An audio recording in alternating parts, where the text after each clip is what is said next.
Hey everybody, it's Chris with Life 180, and I have a special interview today. I'm really excited about this. I have Barry James Dyke with me, the author of, and I have all your books here, Barry, or I think all of them, but I got Pirates of Manhattan. This book literally changed my life, and I can't tell you how excited I am to be talking with Barry today. Pirates of Manhattan, The Highway to Serfdom. This came out, 2011? 12. Yeah. 12, Yep. 2012. And then the guaranteed income book, which Barry and I talked a couple of weeks ago on the phone, and he so graciously sent it to me, and I've already gone through and marked it all up, and it's amazing. If you haven't read these books before you even read this interview, I'm going to put the link down below that you can go and get these books. It will, if you are somebody looking to potentially buy life insurance or annuities, or you're curious to learn about it, or if you're an agent and you're looking to learn how to position this stuff better and really educate yourself as to why this stuff is so important. This guy has just been blessed by God with a gift to be able to research better than anybody I've ever seen in my life. And his writings and workings have really changed my life. And so I got to tell you, Barry, I was talking to somebody the other day, and I was like, man, like, you're like one of my heroes in this industry. Like, and I mean, I don't say that lightly. It's you literally. So when I joined this business, I joined because my father-in-law had been an advisor with like Wachovia, Smith Barney, Merrill Lynch, Wells Fargo, the classic brokerage world, stockbroker, financial advisor world. And in 2008, when everything kind of happened, my wife and I moved back to Vermont. When the crisis happened, we moved back from Arizona back to Vermont. And I was going to try to go be his succession plan to his business. I'm like, I'm good with numbers. I want to get into the business. And so I went and I spoke with his manager at Wells Fargo at the time. And his manager was like, no, listen, Chris, like with what's going on in the world, you have no experience. I can't hire you. Go get a job with an insurance company. And if you're successful after a year, come back and I'll hire you. And so I got a job with National Life Group, won all sorts of awards, did well, read your book. And it was your book that made me make the decision I could never work with my father. So I'm going to thank you. You like ruined my relationship with my father. No, I'm just joking. Your father-in-law, right? My father-in-law. No, I'm just joking. We still have an amazing relationship. But the Thanksgiving conversations are fun. But it's your information, seriously, it literally built my conviction for the why behind what we do and why it's so important to get this information in front of people. And so what I'm hoping, I mean, you wrote this book, almost a decade and a half ago. I mean, it's long as that. Yeah, I published that. I actually I've independently published it. Yeah, I have my own publishing company. Published it in 2007. And I did a talk in Birmingham, Alabama, with my old dear friend R. Nelson Nash, and I explained why banks are unstable, why something was going to happen, and then the whole thing kind of imploded. So I looked like Notre Dame, but I'm not a Notre Dame. I just did a lot of research, and unfortunately, what was led up to prior to 2007 is now going on even more so today. Yeah. And but I kind of cracked the code on this, but I've gotten a lot of pushback. Chris, as you can imagine, telling the truth in America is not a very popular thing to do.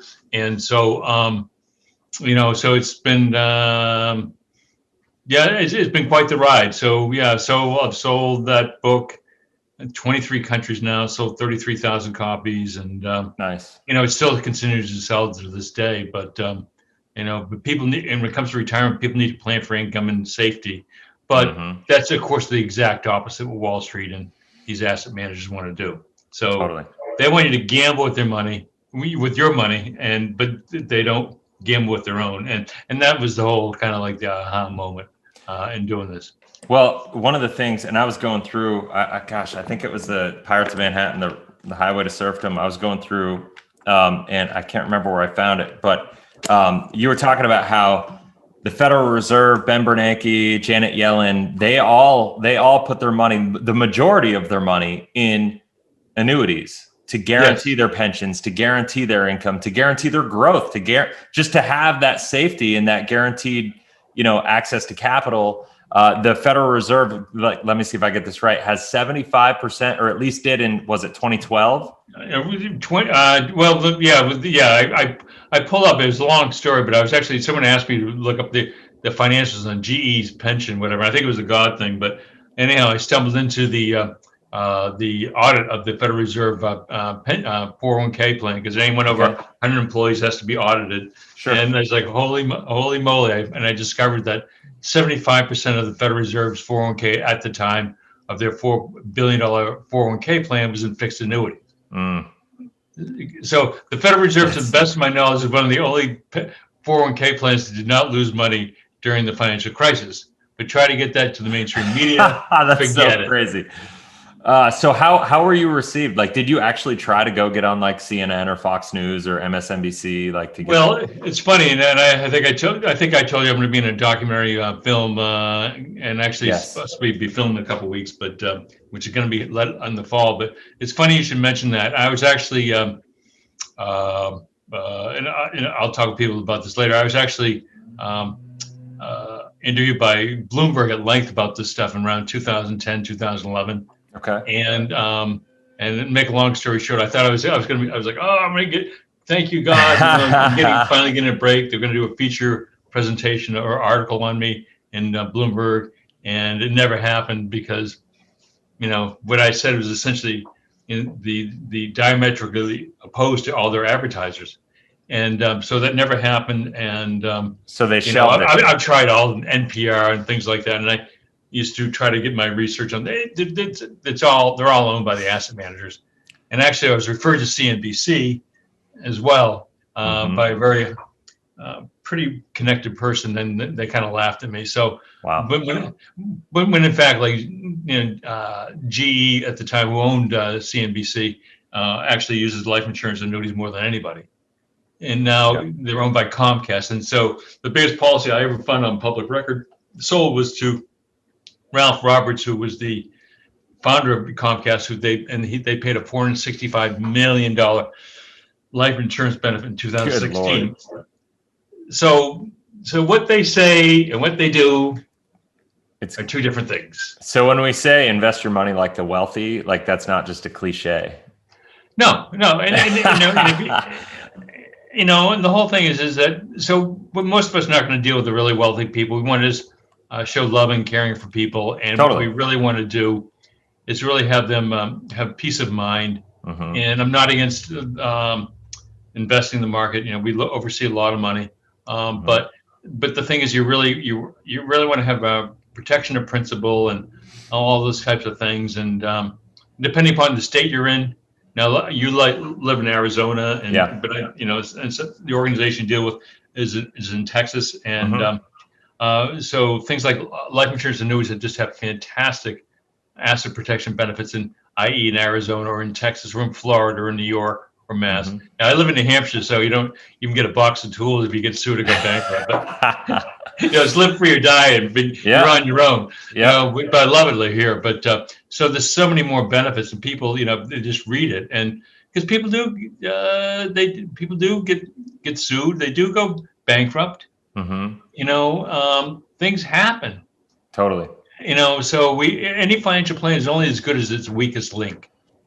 That is the truth. And you've been doing this long enough, Chris, where you saw that most people's real weaknesses in their plans are in life insurance and planning and all that stuff. And the fact of the matter, Chris, I don't know if you remember this from the first book, but in around 1910, this is not the first time this country's gone through this. Roughly 50 cents in every dollar was deposited with a life insurance company. Mm-hmm. Today, I don't know, maybe 6 or 7 cents on the dollar, not very much. Mm-hmm. So, but the whole thing is because people were freaked out back then. Totally. Because it was the JP Morgan, what he was doing, looting the Equitable Insurance Company and New York Life and Mutual of New York at the time, which is now is AXA. So the thing is that, so people should, they should save first. And that's one of the hugest problems in America. People don't save. Preach it. They don't save.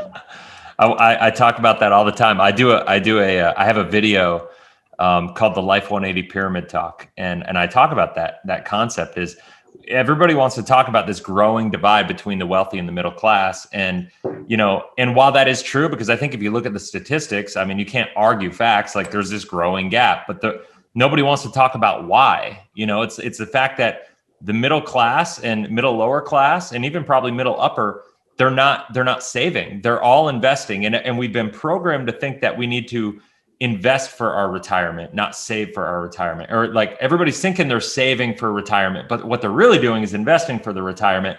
And while they're investing for the retirement, they put their money in their 401ks and their IRAs and all these different accounts that are highly speculative, highly risky, highly, like they're just, they look at those account balances and that gives them a sense of security.